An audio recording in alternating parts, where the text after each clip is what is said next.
Hey guys, it's Mario here, back with another full workout video straight from the gym. This time we're going into an upper body workout. Here you see my standard dynamic warm-up routine, which I'm doing before every single workout. This is a dynamic warm-up for the upper body. I do a dynamic warm-up for the lower body, which is slightly different as you want to train the lower body. This time we're going into more of a shoulder mobility style work and all these other movements that you want to include and to basically be ready for the session. So in this session, I've been doing a lot of sets and reps. So in this session, you're going to see me doing a lot of volume. I'm going to be covering a lot of different types of exercise. A lot of sets, reps are being done. This is the highest amount of volume I've done in the last 1 year. So this is a very long workout done in a fasted state as usual.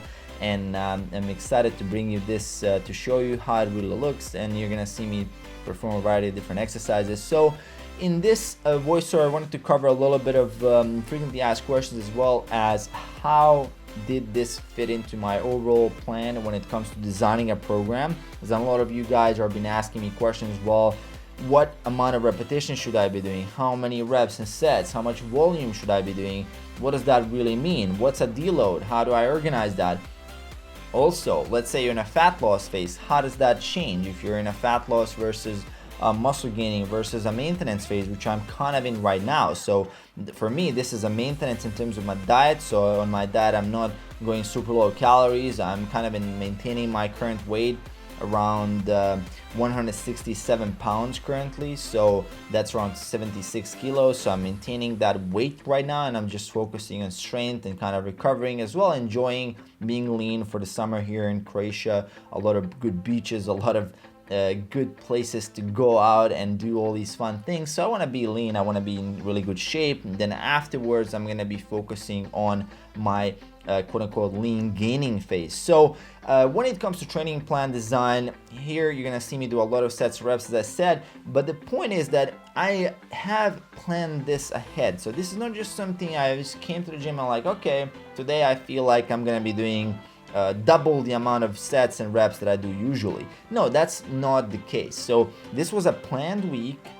I knew that I was going to be doing this 4 weeks in advance. So 4 weeks before this, I was like, okay, the fourth week is going to be very, very high volume. I'm going to be taking deload. Afterwards, I'm going to be going home. I'm going to be taking a bus to home, and I have a gym there, which I'm going to do a deload week. Deload week is essentially doing a lot less volume, means you cut the number of sets in half, you don't go anywhere near to failure. So before that deload, I was thinking, well, if I'm gonna have that week of rest, I might as well push myself harder in the week before that. So that's the big idea of why specifically I'm doing for this type of volume work on this week. But in general, in terms of the planning of your workouts, it's important to organize your training plan where you cover all types of repetition ranges if your goal is to maximize hypertrophy. And here, just want to point out that I'm doing this incline bench pressing with not 200 pounds, 90 kg, and just a few weeks ago I started out, I was doing only 3 reps with this weight. I was very, very uncomfortable with the incline bench press. I haven't done it in a while, and I actually overestimated the amount of strength I had for this, and I did push myself very, very close to failure on that first set. And you're gonna see here how that affected the rest of my workout, especially even the second set here. I'm gonna be failing in terms of the form on the 7th rep, same as I failed in the form in the first set on the 8th rep. And that affected me so much that I had to reduce the weight. And that's why I say, well, if you're gonna train a failure, you want to make sure to put that failure toward the end of the training session, not in the beginning. Because if you put it in the beginning, that one extra rep that you're going to squeeze out is going to be just a little bit of extra volume, but it's going to ruin the next 3-4 sets. And you see here, the 3rd set I'm doing with 175 pounds for 10 reps, and it's already looking very, very shaky. And on the 4th set, I'm going to have to reduce the amount of reps, and on the 5th, I would barely be able to hit 8 reps. So that's the price you pay for going to muscular failure. Keep that in mind when you're training. Get your volume from high quality reps. Stay away from failure in the first couple of sets with those final few reps when we're talking about the beginning of the workout session. So that's one thing. Going back into the overall program design, so as I said, the way I design my programs is really to go through phases of volume and intensity. It's designed based on daily undulating periodization. There's a lot of really good research coming on that from guys like Mike Zordos. There's the whole rationale of using DUP as a quote-unquote more optimal way of gaining strength in terms of powerlifting, but it's also applicable for designing programs for guys who are more into hypertrophy, but also for me, I mean, I'm into hypertrophy and strength gains as well, so I'm kind of pursuing both of these goals. So the way DUP really works, I mean, daily undulating programming, not periodization, so daily undulating programming, it's a term where you're essentially alternating different repetitions within the same week or within the same microcycle, which doesn't need to be a week. It can be 10 days, it can be 12 days, it doesn't really matter, but typically it's a week that we're looking at. Compared to the traditional model of kind of a linear block style of periodization, which means that, let's say, for the next 4 weeks, I'm going to be doing just 4 sets of 8 every single exercise, every single session for the next 4 weeks or next 2 weeks. And the way you could have organized that traditionally is, let's say, for 4 weeks, I'm going to be doing sets of, let's say, 12. Then I'm going to be doing sets of 8 for 4 weeks, and I'm going to be doing sets of 6 for the next 4 weeks, or whatever kind of pattern or a progression you want to pick. So the way DUP works is actually that instead of undulating and changing those repetitions on a bigger block, you actually change them within a week. So I have my higher repetition work in the beginning of the week, Monday, Tuesday. I take Wednesday off, and then I'm doing my Thursday session, my Friday session with a little bit of a low repetition. So it's kind of like doing quote-unquote hypertrophy work in the beginning and then some strength work toward the end of the week. And that's kind of how I designed this program as well that I'm doing right now. You can also check an example of how this design applies to a workout that is more tailored toward intermediate lifters, which you can find in the description below. You can download that for free. It's my lean and strong workout that is also available on my website. So in that PDF, I go into like the whole idea of designing a program, how to tailor it toward yourself. So why is DUP quote unquote a little bit more superior, at least from the research that we have so far, is that you don't lose the adaptation. So if you're doing, let's say, reps of 15, like sets of 15, non-stop for like, let's say, 4 weeks, you'll kind of lose the adaptation you get from doing sets of 6. So those sets with 6 reps that you're doing have a different types of adaptation than those with 15 reps. So you kind of lose the adaptation. It takes you a little bit of time to get back into the groove and get momentum with those higher repetitions or lower, depending how you alternate. But with DUP, you have both adaptations running at the same time because you're including both types of repetitions within the same week or within the same microcycle of 10 days. So that's kind of the big idea behind that, and I really enjoy it as well because it's very, very flexible in the sense that I get to enjoy doing the kind of bodybuilding style of work, but also at the same time I'm doing some powerlifting, strength training style of work. So with DUP, the way you're changing repetitions is still that you're going with higher repetitions in the beginning and then lowering them down over time, but it's kind of like within ranges. So let's say my Monday and Tuesday sessions for the first 4 weeks of my training block of, let's say, 12 weeks could be going to as high as 15 reps and as low as 6 reps on my strength days. And then for the next 4 weeks afterwards, I might be going as high as 12 and as low as 4. And then for the next 4 weeks afterwards, I might be doing, let's say, as high as 10 and as low as 2 reps. So I'm kind of just going from more of a higher repetition style of work to intensify, more weight, less reps.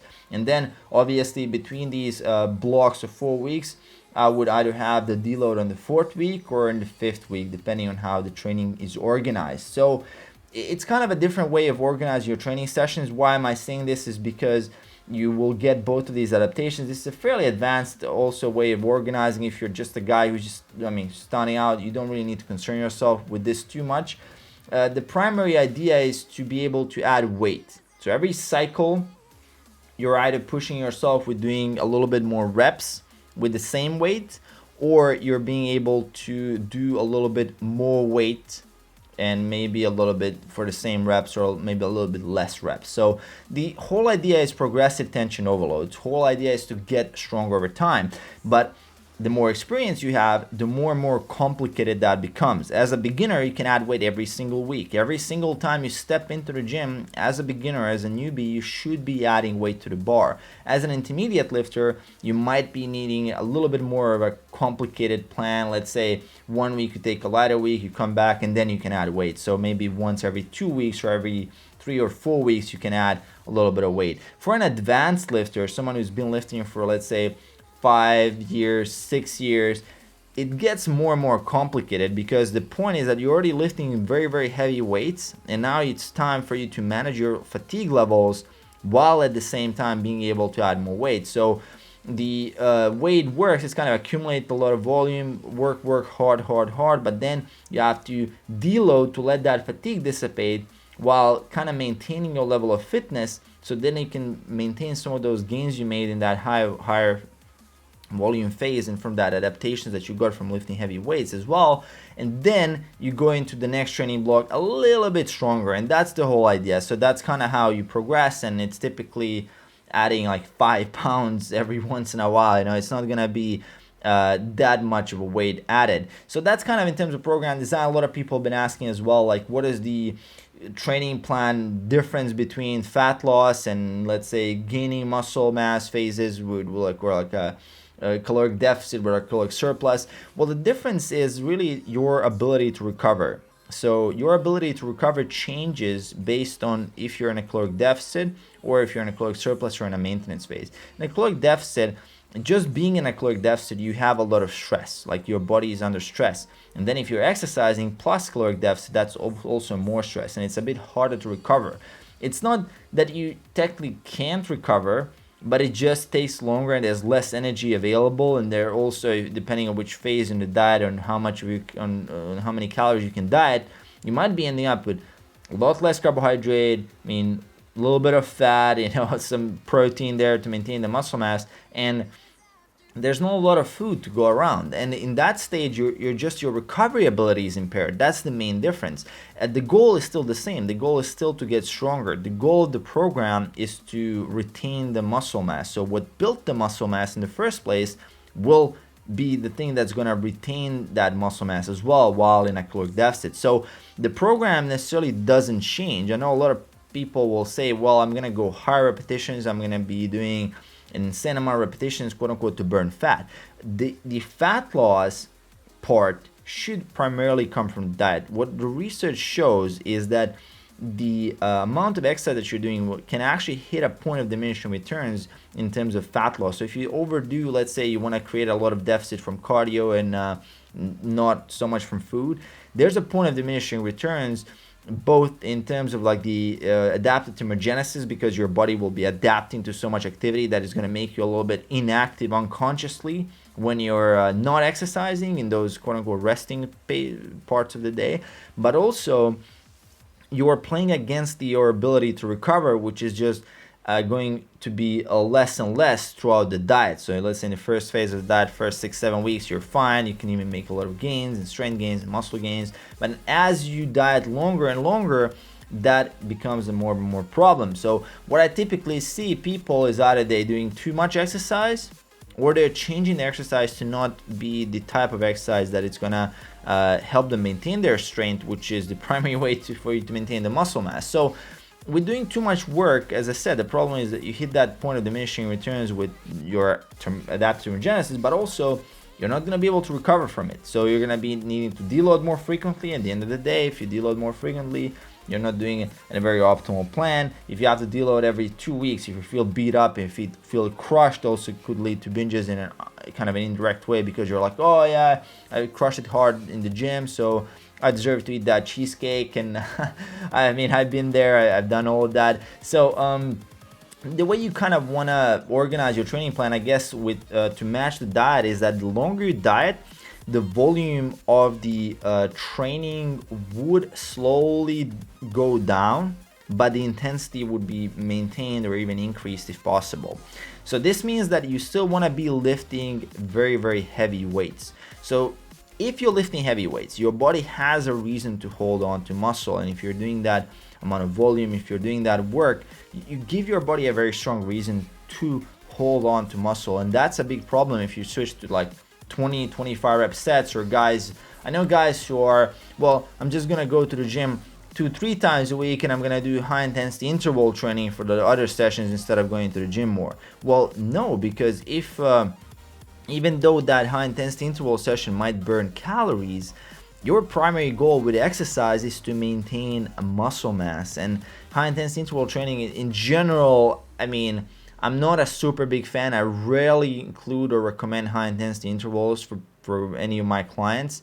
I don't see the big reason if you burn a lot of calories from walking and from your leisure activities, types of like hobbies. I mean, walk around, walking the dog, dancing, whatever you do. It's a much better time spent than doing something like sprints or cycling and all of that. And even, I mean, there's a lot of people who say, well, there's this afterburn effect, like this post-exercise oxygen consumption effect.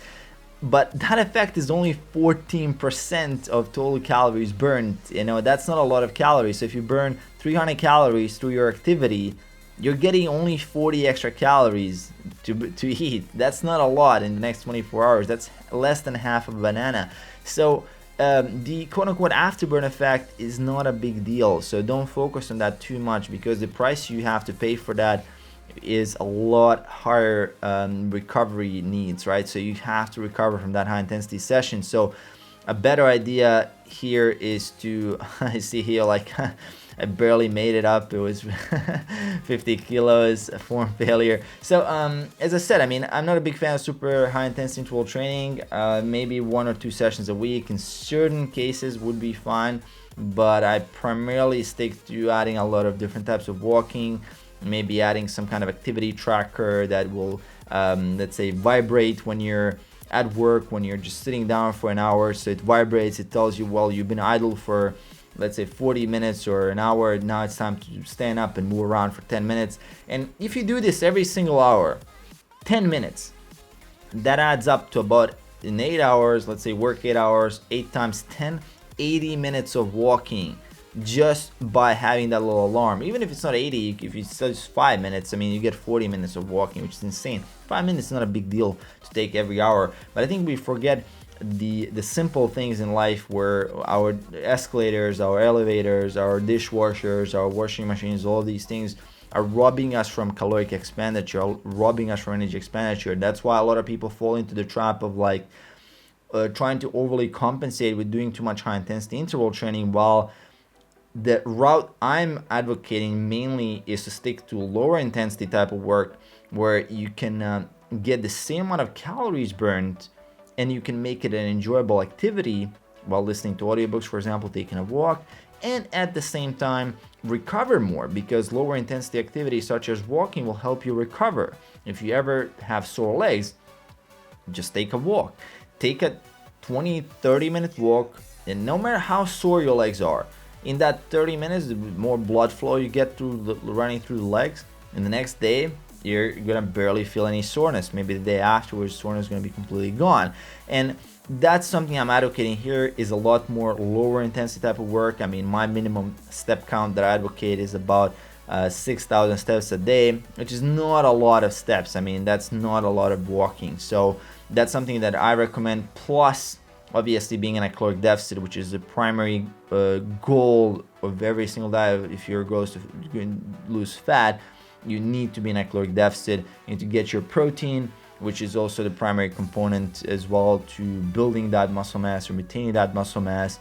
So on top of that, I mean, obviously getting your sleep is a big deal, because if you're in a caloric deficit and you don't have enough sleep, there was this famous study back, I think from 2010, people who got 5.5 hours of sleep compared to those who got about 8 hours of sleep, 8+ hours, were losing pretty much the same amount of weight, but 60% more of that weight, 60% more of lean body mass loss than the group that actually slept. So you do lose kind of the same weight, but you lose a lot more muscle mass, which is a big problem, because the goal of the diet is obviously to retain the maximum amount of muscle mass as you can while burning the maximum amount of fat that you can. So this workout was insane. You guys see that I'm still doing it. I'm doing some seated bent over dumbbell lateral raises here.